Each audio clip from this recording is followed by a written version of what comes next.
Day we were like, okay, we decided we're gonna go with Alex. It went so smooth.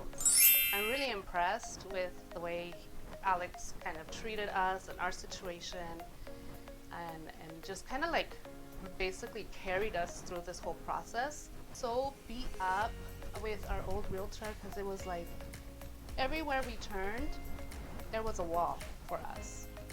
There was just a hurdle and another hurdle, and now this and now that. And with Alex, it was just like bam, bam, bam, bam, bam, bam. I mean, he made it happen.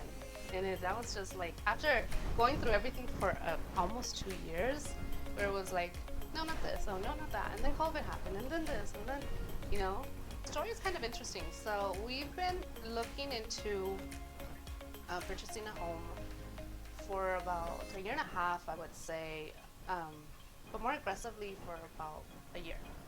And we looked and looked and looked and found a lot of beautiful homes that we liked. But the last home that we went into escrow with another realtor, the purchase failed. So it didn't go through, and that kind of set us back a little bit because we had a lot of plans. And then my cousin heard about that, and my cousin and Alex worked together on buying his home. And he said, you know what, I went through the same situation, tried my friend Alex, he helped him buy his home. And so we did, and right off the bat, it was really easy to, with him, it was just, you know, this is where we're at, this is what he can do for us, and then we started actually looking at homes that he had handpicked for us for what would work with our family situation. Our situation is like we were combining two households, my parents and us, so it was kind of like coordinating between all our schedules, and he made it happen.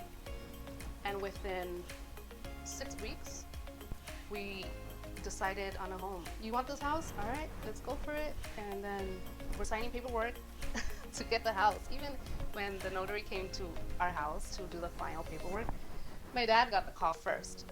And my dad was like, what? He didn't understand. He was like, what paperwork? No, we already signed everything. And because he was expecting, I think we were just expecting bad news. And then they called me, and I answered, and they were like, oh yeah, we talked to your dad, but I don't think he understands this is just the final paperwork. They called him back, and I'm like, we're closing escrow. And we were like, all of us were in shock. We're like, we're closing escrow? Ultimately, we're really grateful because our past experience was so traumatizing. It was literally like hard work. And then at the end, it didn't happen. And then going with Alex, it was like, okay, here we go again, let's try it. But we were very doubtful and fearful at the beginning. And just like that, it happened. It was unbelievable for us. We're still like, wow. So we're really grateful for him. Really, really grateful. I think he does an amazing job. Our family's really happy. This is our first home purchase, so it's a big deal. Big deal for us, and we owe it to him.